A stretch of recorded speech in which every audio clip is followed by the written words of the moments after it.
मेरी कविता रावण की अंतिम रात। रावण की नींद कुछ रातों से उचकने लगी थी।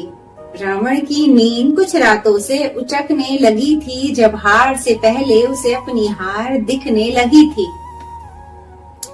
अपने जीवन की अंतिम रात रावण पल भर को भी सो न पाया था। उसने अपने विचारों में खुद को इतना उलझाया था।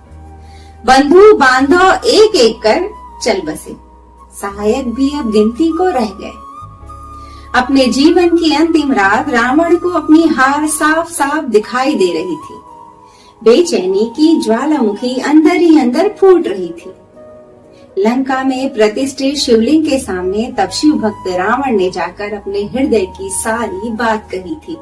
दान में तुमने मुझे इतनी शक्तियां नहीं थमाया था। कठोर जप तप में मैंने अपने 10 मुख गवाया था। मानता हूँ अहंकार की धारा में मैं बेतहाशा बह गया। बहुतों पर अत्याचार, सीता का अपहरण भी कर गया। शक्तियों के मद में अधर्म की राह का चुनाव करने का है पश्चाताप मुझे। खुली आंखों से दिख रहा है मेरे सर पर नाचता मेरा काल मुझे।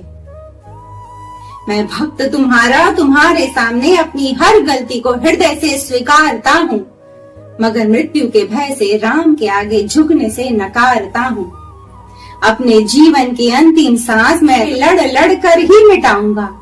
जितने शान और अभिमान से जिया मैं, उतने शान से मरकर मैं अपनी आत्म ज्योत तुम में ही मिलाऊंगा।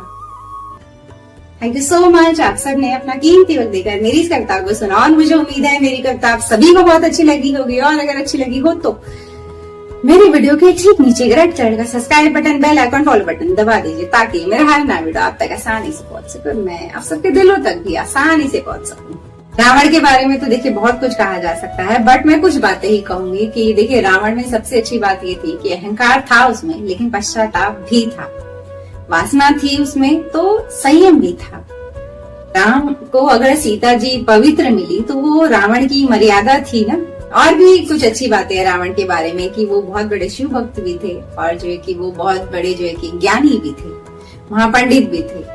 तो आज लेकिन मैं रावण के बारे में बस इतना ही कहूंगी। अब मेरा एक आध्यात्मिक टॉपिक मैं लूंगी जिस पर आप सभी से बातें करूंगी। तो मैंने कुछ दिन पहले एक चित्र देखा और मुझे ऐसे लगा कि इस चित्र पर मुझे आप सभी से जो है कि बातें करनी चाहिए। तो आज मैं इसी चित्र के ऊपर जो है कि अपनी पूरी बातें जो है कि खत्म करूंगी। तो इस चित्र में जो आप पेड़ देख रहे हो वो हमारा वर्तमान का समय है, और हाथी जो उस पेड़ को हिला सकता है, गिरा सकता है, वो है हमारे पिछले जन्म के कर्म।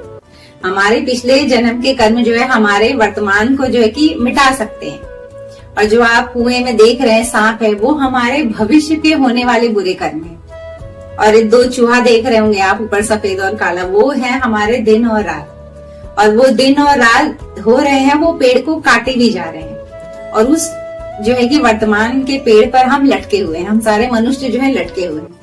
अब एक छत्ता भी आपको ऊपर दिखाई दे रहा होगा, उस छत्ते से देखिए शहद टपक रहा है और वो छत्ते को कहा गया है सांसारिक मोहमाया। जो शहद टपक रहा है तो मनुष्य देखिए उसको चाटने में इतना व्यस्त है, ऐसी अवस्था में भी वो इतना व्यस्त है कि भगवान जी उसकी तरफ हाथ बढ़ाए हुए हैं, उसे वो दिखाई ही नहीं दे रहा है। तो ये जो चित्र है ये एक्चुअली बताता है कि प्रेजेंट में हम सब की स्थिति क्या है, हम सब की हालत क्या है। हमारे ऑलरेडी पिछले के पाप कर्म हैं, आगे हम ऐसा भी नहीं है कि भविष्य में हम बुरे कर्म कर नहीं रहे, वो भी हम करे जा रहे हैं। वर्तमान में भी हमसे बुरे कर्म बनते जा रहे हैं। तो बताइए हमारी स्थिति क्या है। फिर भी हमें मजा आ रहा है इस सांसारिक मोह माया में फंसे रहने में। हम जो है ईश्वर की तरफ अपना हाथ नहीं बढ़ा रहे। कुछ लोगों का सवाल हो सकता है कि हमारा मन नहीं लगता पूजा पाठ में, हमें जो है कि आनंद नहीं आता। हो सकता है क्योंकि देखिए या तो बहुत ज्यादा दुख आए तब आप जो है ईश्वर के शरणागत बन सकते हो। ये ऐसी अवस्था है जब बहुत ज्यादा दुख आता है ना, आप अपने आप प्रभु चरण पकड़ ही लेते हो, क्योंकि वो ही एक अंतिम सहारा आपको दिखेंगे तब। लेकिन अब मान लीजिए जो सुख में है उसे तो नहीं समझ पड़ेगी। लेकिन देखिए एक बात जरूर होती है कि अगर आपको ये ज्ञान है कि हमें ईश्वर तरफ चलना ही हमारा जो है कि जीवन पाने का एकमात्र लक्ष्य है, और आप ये जान रहे हो, तो ऐसा नहीं लगता आपको कि हमें खुद को उस रास्ते पर चलाने की कोशिश तो करनी चाहिए। अब वो कोशिश कैसे करी जाएगी? कोशिश बहुत सिंपल है। एक जो है कि कदम आगे बढ़ाइए और वो कदम बढ़ाइए, एक नाम पकड़िए, एक ईश्वर को जो भी आपको प्रिय लगे उनका एक नाम पकड़िए, उस नाम को जपना शुरू करिए। जितना समय हो सकता है आपके दिन का उतना समय जो आप उस ईश्वर का नाम जपना शुरू करिए। यही एक स्टेप अगर आप जो है कि कसकर पकड़ लेते हैं और करते रहते हैं भक्ति, फिर धीरे धीरे धीरे जो है कि आप अपने आप जो है कि अपने ईश्वर से जुड़ने लगोगे। देखिए, मेरा मानना हमेशा से ये रहा है कि अच्छा कर्म अच्छे कर्म को बढ़ाता है, और बुरा कर्म अगर आप करते हैं ना तो और बुरे कर्म आपसे अपने आप बनते जाएंगे। आप कितना भी रोकने की कोशिश करोगे नहीं रोक पाओगे।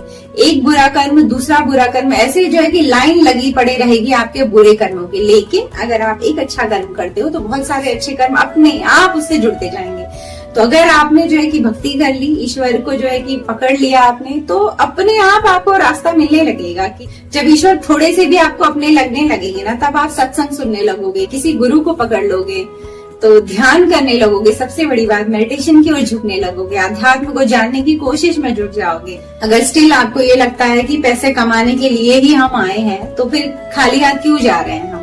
अगर हम इसीलिए आए थे तो हमें ऊपर भी तो लेकर जाना चाहिए ना, कि मैंने इस मृत्यु लोक में रहकर इतने पैसे अपने बटोरे हैं, सो मैं ऊपर दिखाऊंगा ईश्वर को, देखिए मैंने इतने पैसे कमाए।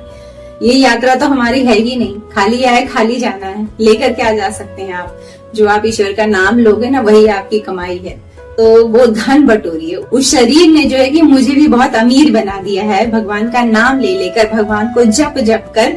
आपकी आत्मा जब ये कहेगी ना कि मैं बहुत अमीर हूँ, तब मजा आएगा आपको भक्ति में। तब जो है कि आप समझ पाओगे भक्ति के आनंद को। देखिए, मेरा मानना ये है कि भक्ति की जो एक चिंगारी है ना, वो हम सबके हृदय में है।